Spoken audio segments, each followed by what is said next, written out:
Hello and welcome movie buff. नमस्कार मित्रांनो, कसे आहात आपण सगळे? Hope you all are doing good. तर आज मी एक सुपर हिरो मूवी बघितला आहे आणि तो पण मराठी, आणि मूवीचं नाव होतं शक्तिमान. तर मित्रांनो, सुपर हिरो मूवीज कुणाला बघायला नाही आवडत, आणि त्यातही जेव्हा आपण शक्तिमान हे नाव ऐकतो तेव्हा मात्र सगळ्या 90s किड्सना आपलं बालपण आणि मुकेश खन्ना यांचा शक्तिमान नक्कीच आठवतो. तर या विकेंडला दिग्दर्शक प्रकाश उंटे हे आपल्या सर्वांना शक्तिमानची भेट घालून द्यायला आले आहेत. पण लगेचच हात वर करून उडणाऱ्या शक्तिमानला इमॅजिन नका करू, कारण हा शक्तिमान थोडासा वेगळा आहे. सो जाणून घेऊयात मला हा शक्तिमान कसा वाटला. मित्रांनो, शक्तिमान हा मूवी बघण्यासाठी जेव्हा मी बुक माय शो हे ॲप ओपन केलं तेव्हा या मूवीजचे शो बघून मला खूप वाईट वाटलं. महाराष्ट्रात जिथे मराठी ही मातृभाषा आहे, त्यातही पुण्यात जिथे युजली मराठी चित्रपट थिएटर्समध्ये जास्त बघितले जातात in comparison to other cities in Maharashtra, तिथे या मूवीचे प्रत्येक मल्टिप्लेक्स किंवा सिनेमागृहात फक्त एकच शो होते.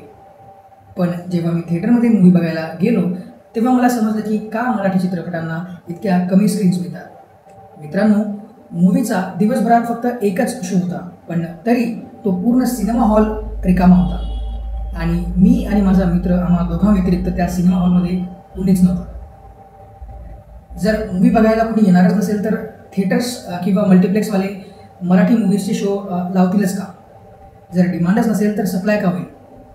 बॉलिवूड आणि हॉलिवूड मूवीजला तर चांगल्या स्क्रीन्स इथे मिळतातच, पण एखादा साऊथ मूवीसुद्धा डब करून प्रदर्शित केला तरी त्यालासुद्धा महाराष्ट्रातील थिएटर्समध्ये खूप चांगल्या स्क्रीन्स मिळतात.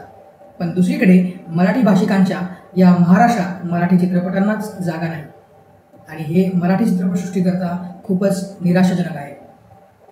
बॉलिवूड, हॉलिवूड तसेच साऊथमधील डब मूवीसुद्धा आपण थिएटर्समध्ये जाऊन बघतो.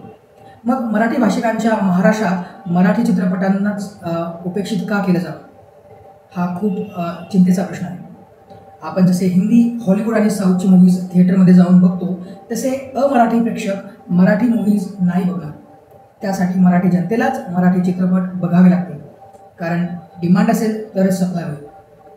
खूपच मोजक्या मराठी चित्रपटांना प्रेक्षक थिएटरमध्ये जाऊन बघतात, आणि ही मराठी मूव्हीज खूप वाईट असतात असं नाही. तुरळक मूव्हीज असतील वाईट, पण बहुतांश मूवी हे चांगले असतात.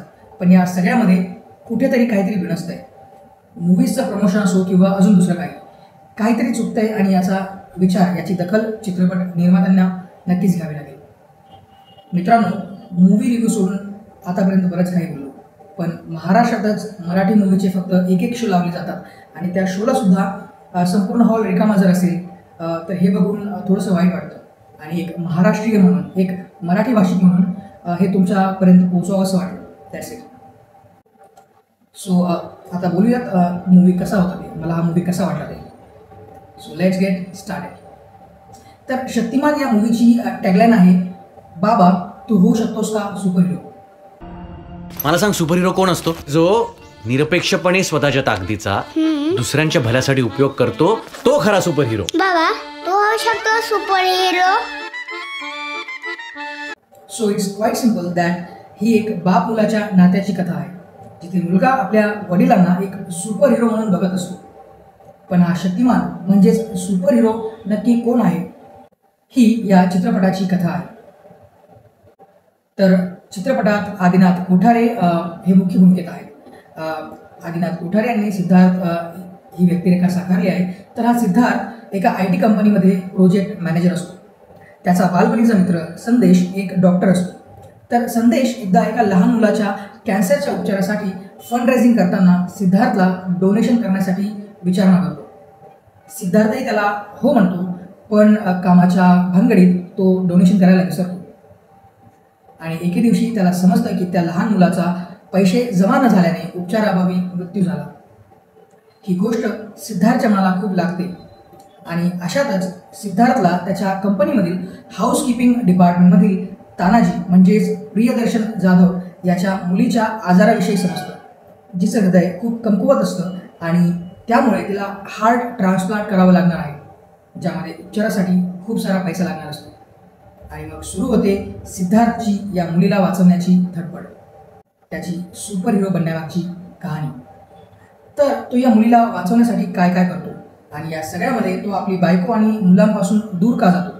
त्याला सुपर हिरो सिंड्रोम झालाय का, की त्याला खरंच सामाजिक भान किंवा जाणीव आहे म्हणून तो त्या मुलीला वाचवण्यासाठी प्रयत्नांची पराकाष्ठा करतो? आणि शेवटी तो यात यशस्वी होतो की नाही, ही या मूवीची बेसिक स्टोरी लाईन आहे. सर तुम्ही म्हणाले होते ना आपण करू काहीतरी, तुम्हीच वाचवू शकता माझ्या पोरीला. सर सर सर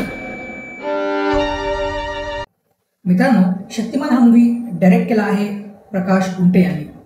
त्यांनी यापूर्वी 2015 मधील गाजलेला कॉफी आणि बरंच काही, 2016 मधील अँड जरा हटके, 2017 मध्ये आलेला हम्पी आणि 2018 मधील सायकल असे चित्रपट यापूर्वी दिग्दर्शित केले आहेत.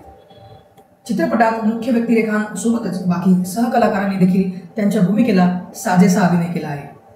दिग्दर्शक प्रकाश कुंटे यांचा मुलगा ईशान कुंटे यांनीच या मराठी चित्रपटात सिद्धार्थच्या मुलाची म्हणजेच ईशानची भूमिका साकारली आहे.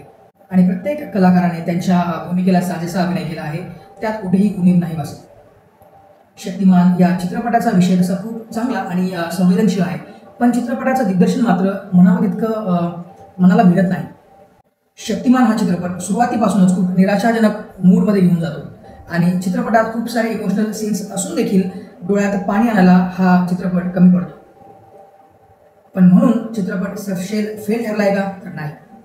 मे बी दिग्दर्शकाने चित्रपटाची थीम आणि मूड जास्त संवेदनशील ठेवण्याचा प्रयत्न केला म्हणून या उणिवा भासत असतील. पण चित्रपट नक्कीच काही गोष्टींवर प्रकाश टाकतो आणि विचार करायला भाग पाडतो. आपण आज सोशल मीडियावर, इंटरनेटवर किंवा एखाद्या मॉलमध्ये जरी गेलो तरी कुणाच्या ना कुणाच्या उपचारासाठी, फंड रेझिंगसाठी ॲड्स नक्की बघतो. पण आपल्याला त्या ॲड्स जिन्युइन आहेत की नाही याची खात्री नसते, म्हणून डोनेशन किंवा मदत करण्यासाठी आपण मागे पुढे बघतो. आपली मदत करायची इच्छा होत नाही. समाजात अशी कितीतरी गरजू लोक आहेत ज्यांना पैशांअभावी आपले प्राण गमवावे लागतात आणि अशा लोकांसाठी फंड रेझिंग करताना किती प्रॉब्लेम्स येतात, लोक कशा प्रकारे अशा लोकांना संशयी नजरेने बघतात, हे हा चित्रपट सांगून जातो. आणि त्याचबरोबर या चित्रपटातून सामाजिक भान ठेवून चांगुलपणाने मदत करण्यात काहीही प्रॉब्लेम नाही, पण अशा चांगुलपणातून केलेल्या मदतीमुळे अहंकारही वाढायला वेळ लागत नाही. तर सामाजिक भान ठेवून समाजकार्य जपणाऱ्या लोकांमध्ये अहंकार न यावा, कारण तो घातक असतो, हे देखील हे चित्रपट सांगून जातो. सो असा हा मूवी आहे. आजकालच्या धावपळीच्या दुनियेत काही माणसं अशी असतात जी अनोळखी लोकांचा विचार करतात आणि त्यांचं दुःख बघून त्यांना कुठल्याही अपेक्षेंना मदत करायला तत्पर असतात, त्यांना मदत करायला पुढाकार घेतात. आणि अशीच लोक सुपर हिरो किंवा शक्तिमान असतात, हे हा चित्रपट दाखवतो. जो इतरांसाठी झटतो तोच शक्तिमान खरा. चित्रपट मनोरंजन म्हणून पाहायला जाणार असाल तर त्यापैकी हा चित्रपट नाही. पण तरी देखील तुम्हाला जर संवेदनशील विषयावरील चित्रपट किंवा विचार करायला भाग लावणारे चित्रपट जर आवडत असतील तर तुम्ही हा चित्रपट नक्कीच बघू शकता. आणि that's it for my end guys. Video ज्यांनी शेवटपर्यंत बघितला त्यांना मनापासून आभार. व्हिडिओ आवडला असेल तर लाईक करा, कमेंट करा आणि असेच व्हिडिओ आणि मूवी रिव्ह्यूज बघण्यासाठी CSR मूवीज या चॅनलला सबस्क्राईब करायला विसरू नका. Thanks and take care guys. Bye.